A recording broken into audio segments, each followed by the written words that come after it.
ಲಕ್ಕಿಲಿ ಅಲ್ಲಿ ಅಷ್ಟೊಂದು ಪಾತ್ರೆಗಳಿರಲಿಲ್ಲ, ಕಮ್ಮಿ ಇತ್ತು. ಆ ಬ್ಲಾಕ್ ಕವರ್ ನೋಡ್ಬಿಟ್ಟು ನಂಗೆ ಗೊತ್ತು ನೀವು ನಾನ್ ವೆಜ್ ಅಂತ ಅನ್ಕೊಂಡಿರ್ತೀರಾ ಅಂತ.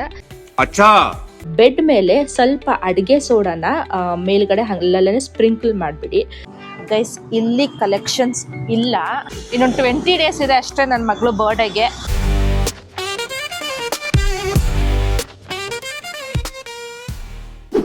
Hi guys, welcome back to my YouTube channel. ಇವತ್ತು ನಮ್ಮ ಮನೇಲಿ ಫುಲ್ ಡೀಪ್ ಕ್ಲೀನಿಂಗ್ ಕೆಲಸ ನಡೀತಾ ಇದೆ. ಯುಗಾದಿ ಹಬ್ಬಕ್ಕ ಅಂದ್ಕೊಂಡ್ರೆ ಇಲ್ಲ, ಇದು ಹೋಳಿ ಹುಣ್ಣಿಮೆ ಹಬ್ಬದ ಒಂದು 2 ದಿವಸ ಹಿಂದೆ ತಗೊಂಡ್ರೋ ವ್ಲಾಗ್. ಎಡಿಟಿಂಗಲ್ಲಿ ಸ್ವಲ್ಪ ಹಿಂದೆ ಇದ್ದೀನಿ, ಪ್ಲೀಸ್ ಡೋಂಟ್ ಮೈಂಡ್. ಹೋಳಿ ಹುಣ್ಣಿಮೆ ದಿನ ನಮ್ಮ ಮನೆ ದೇವರು Kadri Narasimhaswamy which is in Andhra Pradesh ಹಬ್ಬ ಇರುತ್ತೆ. ಅವತ್ತಿನ ದಿವಸ ನಮ್ಮ ಮನೆಗೆ ದಾಸಪೋರ್ನ ಕರೆಸಿ ಪೂಜೆ ಮಾಡಿಸ್ತೀವಿ. ಹಾಗಾಗಿ ಫುಲ್ ಡೀಪ್ ಕ್ಲೀನಿಂಗ್ ಕೆಲಸ ನಡೀತಾ ಇರೋದು. ಆ್ಯಂಡ್ ಹೋಳಿ ಹುಣ್ಣಿಮೆ ಹಬ್ಬದ 7 ದಿವಸ ಹಿಂದೆ ಮತ್ತು 7 ದಿವಸ ಮುಂದೆ ಟೋಟಲಿ 15 days ನಾವು ಪ್ಯೂರ್ ವೆಜ್, ನಾವು ನಾನ್ ವೆಜ್ ತಿನ್ನಲ್ಲ. ಸೊ ಕಿಚನಲ್ಲಿ ಆಲ್ಮೋಸ್ಟ್ ಕೆಳಗಡೆ ರ್ಯಾಕಲ್ಲಿರೋ ಪಾತ್ರೆಗಳು, ಮೇಲ್ಗಡೆ ಇರೋ ಪಾತ್ರೆಗಳೆಲ್ಲ ಆಲ್ರೆಡಿ ವಾಶ್ ಆಗಿತ್ತು. 50% ಆಫ್ ದಿ ಜಾಬ್ ಡನ್. ಮೇಲ್ಗಡೆ ಇಲ್ಲಿ ಏನು ರ್ಯಾಕ್ ಕಾಣಿಸ್ತಾ ಇದೆ ಅದರಲ್ಲಿರೋ ಪಾತ್ರೆಗಳನ್ನ ಮಾತ್ರ ವಾಶ್ ಮಾಡಬೇಕಾಗಿತ್ತು. ಲಕ್ಕಿಲಿ ಅಲ್ಲಿ ಅಷ್ಟೊಂದು ಪಾತ್ರೆಗಳಿರಲಿಲ್ಲ, ಕಮ್ಮಿ ಇತ್ತು. ಇನ್ನೂ ಜಾಸ್ತಿ ಪಾತ್ರೆಗಳೆಲ್ಲ ಇನ್ನೊಂದು ಕಡೆ ಇತ್ತು, ಅದೆಲ್ಲ ಕ್ಲೀನ್ ಆಗಿತ್ತು.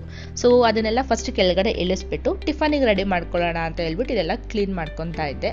ನನ್ನ ಮಗಳನ್ನ ಇಟ್ಕೊಂಡು ಯಾವುದೇ ಕೆಲಸಗಳು ಮಾಡ್ಕೊಳಕ್ಕಾಗಲ್ಲ. ಹಾಗಾಗಿ ಫಸ್ಟು ಅವಳಿಗೆ ಸರಿ ಮಾಡಿ ತಿನ್ನಿಸ್ಬಿಟ್ಟು ಮಲಗಿಸೋಣ, ಅದಾದಮೇಲೆ ಪಾತ್ರೆಗಳು ತೊಳ್ಕೊಳ್ಳೋಣ ಅಂತ ಹೇಳ್ಬಿಟ್ಟು ಇಲ್ಲಿ ಸರಿ ಮಾಡ್ಕೊತಾ ಇದ್ದೀನಿ.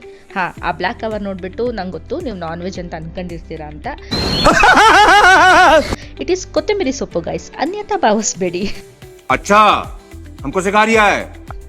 ಸೊ ಫಸ್ಟ್ ಸರಿ ಮಾಡಿ ತಿನ್ನಿಸ್ಬಿಟ್ಟೆ. ಆ್ಯಂಡ್ ನಮ್ಮ ಬೆಡ್ರೂಮಲ್ಲಿ ನನ್ನ ಮಗಳು ಇನ್ನೂ ಸಣ್ಣವಳಾಗಿರೋ ಕಾರಣ ಈ ಸುಸ್ಸು ಮತ್ತು ಪಾಟಿ ಮಾಡ್ಕೊಳ್ಳೋದೆಲ್ಲ ಕಾಮನ್ನು. ಸೊ ಸ್ಮೆಲ್ ಬರಬಾರ್ದು ಅಂತ ಹೇಳ್ಬಿಟ್ಟು ನಾನು ಬೆಡ್ ಕವರ್ನ ವೀಕ್ಲಿ 2 ಅಟ್ಲೀಸ್ಟ್ ಚೇಂಜ್ ಮಾಡ್ತಾ ಇರ್ತೀನಿ. ಏನು ಚೇಂಜ್ ಮಾಡಿದ್ರೂ ಈ ಬೆಡ್ ಬೇಗ ಸ್ಮೆಲ್ ಬಂದ್ಬಿಡುತ್ತೆ. ಸೊ ಹಾಗಾಗಿ ಈ ಹ್ಯಾಕ್ನ ನಾನು ಟ್ರೈ ಮಾಡ್ತೀನಿ. ಬೆಡ್ ಮೇಲೆ ಸ್ವಲ್ಪ ಅಡುಗೆ ಸೋಡಾನ ಮೇಲ್ಗಡೆ ಅಲ್ಲಲ್ಲೇ ಸ್ಪ್ರಿಂಕಲ್ ಮಾಡಿಬಿಡಿ.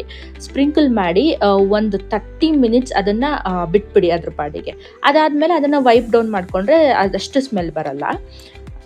ಮತ್ತು ಅಟ್ಲೀಸ್ಟ್ ಒಂದು 30 minutes ಬೆಡ್ ಮೇಲೆ ಡೈರೆಕ್ಟ್ ಸನ್ಲೈಟ್ ಬೀಳೋ ಥರ ನೋಡ್ಕೊಳ್ಳಿ, ಸೊ ದಟ್ ಈ ಸ್ಮೆಲ್ಸ್ ಅವಾಯ್ಡ್ ಮಾಡ್ಬೋದು. ಆ್ಯಂಡ್ ಅಗೇನ್ ನಾನಿಲ್ಲಿ ಪಾತ್ರೆಗಳನ್ನ ನೀಟಾಗಿ ವಾಶ್ ಮಾಡ್ಕೊಳ್ಳೋಕ್ಕೆ ಸ್ಟಾರ್ಟ್ ಮಾಡಿಕೊಂಡೆ. ಸೊ ಜಾಸ್ತಿ ಪಾತ್ರೆ ಇರಲಿಲ್ಲ ಅಂತ ಹೇಳಿದ್ನಲ್ಲ, ಸೊ ಹಾಗಾಗಿ ನನಗೆ ಅಷ್ಟು ಕಷ್ಟ ಅನ್ನಿಸ್ತಿಲ್ಲ, ಬೇಗನೆ ಕ್ಲೀನ್ ಮಾಡಿಕೊಂಡೆ ನಾನಿಲ್ಲಿ. ಕಬೋರ್ಡಲ್ಲಿ ಮೇಲ್ಗಡೆ ನೀಟಾಗಿ ಎತ್ತಿಟ್ಟಿರೋ ಕಾರಣ ಪಾತ್ರೆ ಮೇಲೆ ಜಿಡ್ ಕುತ್ಕೊಂಡಿರೋದು ಆ ಥರ ಏನೂ ಆಗಿರಲಿಲ್ಲ. ನೀಟಾಗಿತ್ತು ಪಾತ್ರೆಗಳು, ಹಾಗಾಗಿ ನನಗೆ ವಾಶ್ ಮಾಡೋಕ್ಕೇನು ಪ್ರಾಬ್ಲಮ್ ಇರಲಿಲ್ಲ. ಬಟ್ ಅಂದ್ರೂ ಈ ಅಲ್ಯೂಮಿನಿಯಂ ಪಾತ್ರೆಗಳೆಲ್ಲ ಸ್ವಲ್ಪ ಬ್ಲ್ಯಾಕ್ ಆಗಿರುತ್ತೆ. ಸೊ ಅದಕ್ಕೆ ನೀಟಾಗಿ ಉಜ್ಜಿ ತೊಳ್ಕೊತಾ ಇದ್ದೀನಿ. ನೀಟಾಗಿ ಉಜ್ಜಿ ತೊಳ್ದು ಹಿಂದೆನೇ ಒರೆಸಿಟ್ಬಿಟ್ರೆ ವಾಟರ್ ಮಾರ್ಕ್ಗಳು ಅದು ಮೇಲ್ಗಡೆ ಏನು ಕಲೆಗಳು ಕುತ್ಕೊಳ್ಳುತ್ತೆ ಆ ಥರ ಇರಲ್ಲ. ಸೊ ಹಾಗಾಗಿ ಎಲ್ಲ ತೊಳ್ದು ನೀಟಾಗಿ ಒರೆಸಿ ಹಾಗೆ ಎತ್ತಿಟ್ಬಿಡ್ತಾ ಇದ್ದೀನಿ.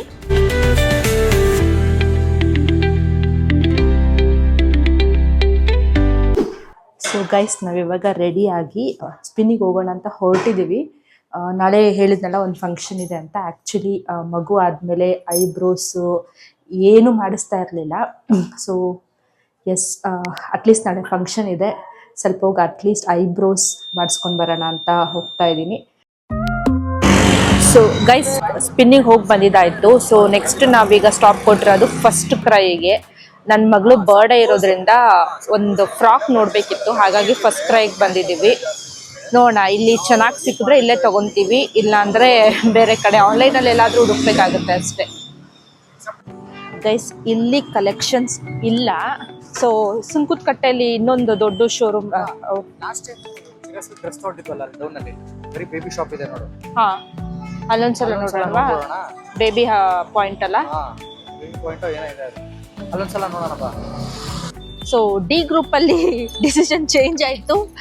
ಡಿ ಗ್ರೂಪಲ್ಲೇ ಒಂದು ಬೇಬಿ ಪಾಯಿಂಟ್ ಅಂತ ಇದೆ. ಸೊ ಅಲ್ಲಿ ಒಂದ್ಸಲ ನೋಡೋಣ. ಇನ್ನೊಂದು 20 days ಇದೆ ಅಷ್ಟೇ ನನ್ನ ಮಗಳು ಬರ್ಡೇಗೆ. ಅಷ್ಟರಲ್ಲಿ ಒಂದು ಫ್ರಾಕ್ನ ಹುಡುಕ್ಬೇಕು.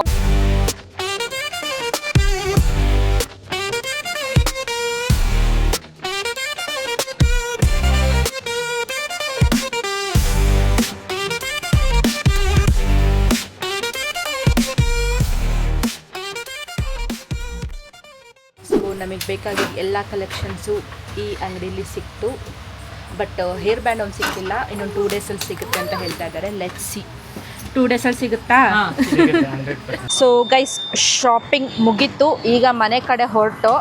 ಆ್ಯಕ್ಚುಲಿ ಇದು ಈ ಅಂಗಡಿ ಬಂದುಬಿಟ್ಟು ಡಿ ಗ್ರೂಪಲ್ಲಿ ಕಿಡ್ಸ್ ಪಾಯಿಂಟ್ ಅಂತ ಇಲ್ಲಿ ಪಾರ್ಕ್ ಇದೆಯಲ್ಲ, ಪಾರ್ಕ್ ರೋಡಲ್ಲಿ ಸಿಗುತ್ತೆ ನಿಮಗೆ. ನಮಗೆ ಫಸ್ಟ್ ಕ್ರೈಯಲ್ಲಿ ಸಿಕ್ಕಲಿಲ್ಲ, ಹಾಗೆ ಅಲ್ಲಿ ಫಸ್ಟ್ ಕ್ರೈಯಲ್ಲಿ ಆಪ್ಷನ್ಸೇ ಇರಲಿಲ್ಲ ಟು ಬಿ ಫ್ರ್ಯಾಂಕ್. ಸೊ ಹಾಗಾಗಿ ಕಿಡ್ಸ್ ಪಾಯಿಂಟ್ ನಮ್ಮ ಯಜಮಾನ್ರು ಕರೆಕ್ಟ್ ಟೈಮಿಗೆ ನೆನೆಸಿದ್ರು. So we finally got what we want. ಇಲ್ಲೊಂದು ಸ್ವಲ್ಪ ಸೈಡಿಗೆ ಹಾಕ್ರಿ, ಆ ಬಳೆ ಸ್ಟೋರ್ ಹತ್ರ ಬಳೆ ತೊಗೊಳಕ್ಕೆ. ಇಲ್ಲೇ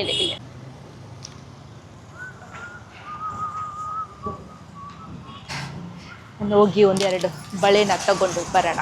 ರಾತ್ರಿ ಊಟಕ್ಕೆ ತುಂಬಾ ಟಯರ್ಡ್ ಆಗಿತ್ತು, ಹಾಗಾಗಿ ಸಿಂಪಲಾಗೋ ರಸಮ್ ಮಾಡಿಕೊಂಡೆ. ರಸಮ್ಗೆ ನಾನು ಫಸ್ಟು ಜೀರಿಗೆ ಮೆಣಸನ್ನು ಫ್ರೈ ಮಾಡಿ ಪುಡಿ ಮಾಡ್ಕೊತೀನಿ. ಅದಾದಮೇಲೆ ಒಗ್ಗರಣೆಗೆ ಸಾಸಿವೆ, ಜಾಸ್ತಿ ಬೆಳ್ಳುಳ್ಳಿ, ಆಮೇಲೆ ಈ ಪೌಡರ್ನ ಹಾಕಿ ಒಂದು 2-3 ಸೆಕೆಂಡ್ ಫ್ರೈ ಮಾಡ್ಕೊಂಡು, ಅದಾದಮೇಲೆ ಸ್ವಲ್ಪ ಅರಶಿನ, ಆಮೇಲೆ ಬೇಯಿಸಿಟ್ಕೊಂಡಿರೋ ಬೇಳೆ, ಟೊಮೊಟೊ ಮತ್ತು ಹಸಿಮೆಣ್ಸಿನ್ಕಾಯಿ ಹಾಕ್ಕೊಂಡು ಸ್ವಲ್ಪ ಈ ಹುಣಸೆ ಹುಳಿ ಮತ್ತು ಉಪ್ಪು ಹಾಕ್ಬಿಟ್ಟು ಚೆನ್ನಾಗಿ ಕುದಿಸ್ಕೊಂಡ್ರೆ ರಸಮ್ ಆಯಿತು. ನಾನಿಲ್ಲಿ ಸ್ವಲ್ಪ ಕೊತ್ತಂಬರಿ ಸೊಪ್ಪು ಮತ್ತು ಕರಿಬೇವನ್ನ ಮಿಸ್ ಮಾಡಿದ್ದೀನಿ, ಇರಲಿಲ್ಲ, ನೀವು ಹಾಕ್ಕೊಳ್ಳಿ, ತುಂಬಾ ಚೆನ್ನಾಗಿರುತ್ತೆ. ಇದಾಗಿತ್ತು ಇವತ್ತಿನ ವ್ಲಾಗ್. ಈ ವಿಡಿಯೋ ಇಷ್ಟ ಆಯಿತು ಅಂತ ಅನ್ಕೊಂತೀನಿ. ಇಷ್ಟ ಆದರೆ ಗೊತ್ತಲ್ಲ, ಫಾಲೋ ಮಾಡ್ಕೊಳ್ಳಿ. ಈ ಹೊಸ ಪ್ರತಿಭೆನ ಸಪೋರ್ಟ್ ಮಾಡಿ. ಓಕೆ, ಸಿಗ್ತೀನಿ ಮುಂದಿನ ವಿಡಿಯೋದಲ್ಲಿ. ಬಾಯ್.